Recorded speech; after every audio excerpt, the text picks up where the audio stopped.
Alrighty, well, hopefully I'm getting this right this time. What I've got is chicken, bacon, cheddar, broccoli, and ramen soup that I throw together. It's reasonably inexpensive. Well, I'll tell you what, why don't we just go ahead and get to cooking it in the description, and, well, we'll let you be the judge, okay? Well, we'll see you. Hi, what we're going to do today is I'm showing you some of the key players in our meal tonight. We have our chicken breasts, roughly about 2 chicken breasts, chopped up, nice fine pieces. We've got about 4 slices of bacon.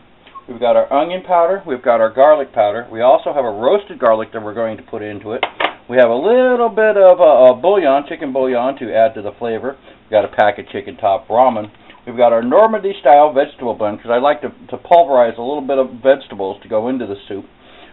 We have a half cup of creamer. We have a lovely 6 ounces of Velveeta cheese diced up into cubes.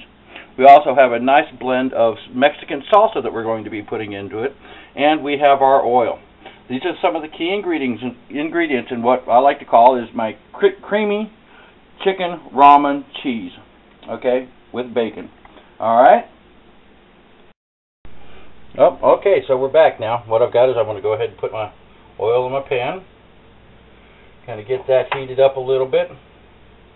And what I forgot to show you on the key ingredients, I've got here, about 2.5, maybe 3 tablespoons of rehydrated onions.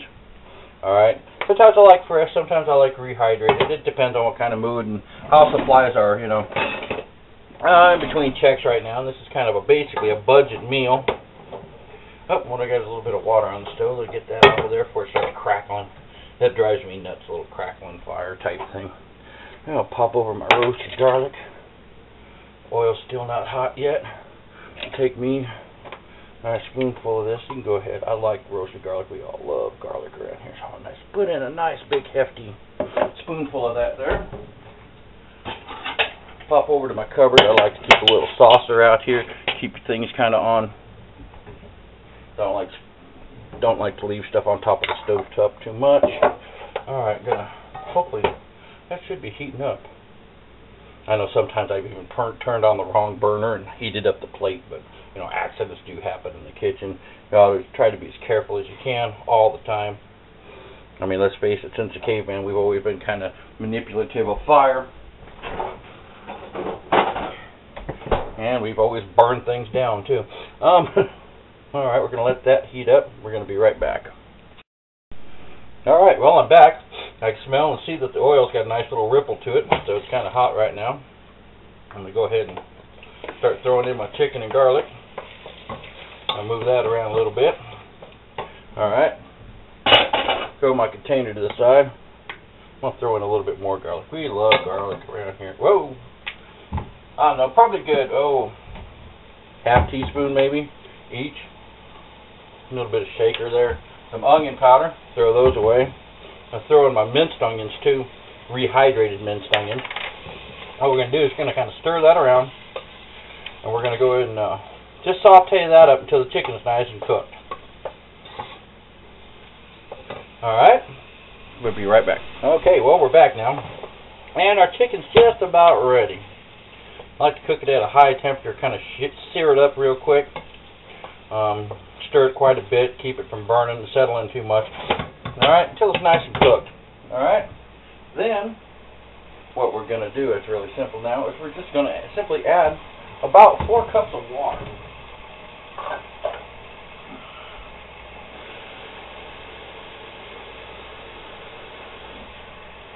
Now I'm kind of making a large batch of it, so I might go ahead and shoot up 6 cups.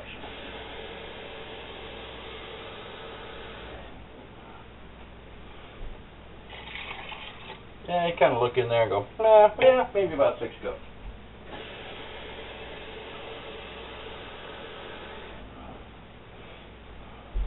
You know, I'm kind of feeding 4 today, which isn't too large of a meal. But I want some leftovers for my lunch tomorrow when I go to work even. Just stir that up in there, get that mixed up in there. What we're going to do is we're going to go ahead and add in some of the bouillon.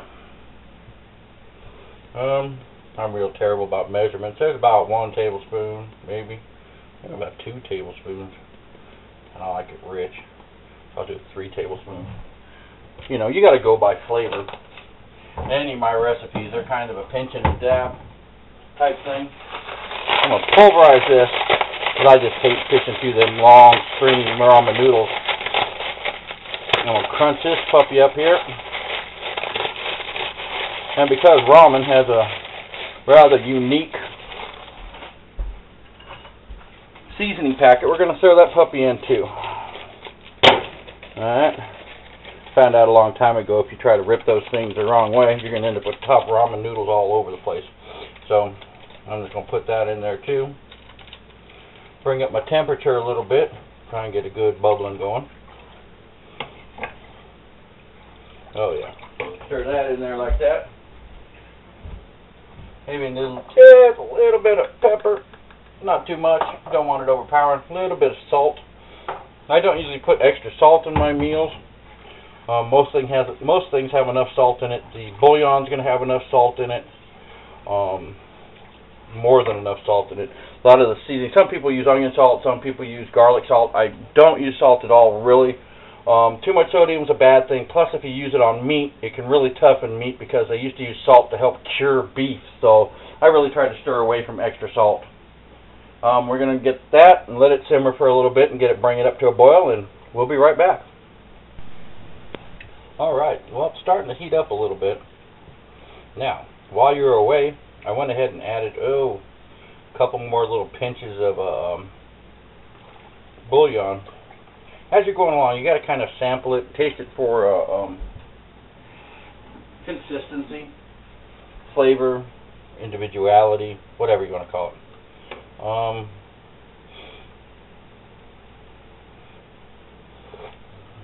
Okay, that's got a much better chicken base. It's got to be strong enough to be tasted. I mean, come on. Alright, so we're starting to get heated up here. Now, the ramen noodles, they take a little bit longer, so I'm going to introduce them now. They kind of accent the meal. And I kind of had to stop and go to the bathroom real quick. Always remember, wash your hands. Make sure to drain your pee inside of the pot. No, I'm just joking. Wash your hands. Make sure they're good and dry. Make sure you keep a good sanitary thing. You know, I'm just joking around. Alright. I got the ramen in there. That's cooking away. Give that a minute. Give it about 2 to 3 minutes to heat those ramen noodles up. Start to get them kind of flavorized. And then what we'll do is we'll come right back. Alright, vegetable prep. It's going to get a little bit loud here. What I've got is my food processor. I'm going to kind of grind this down here.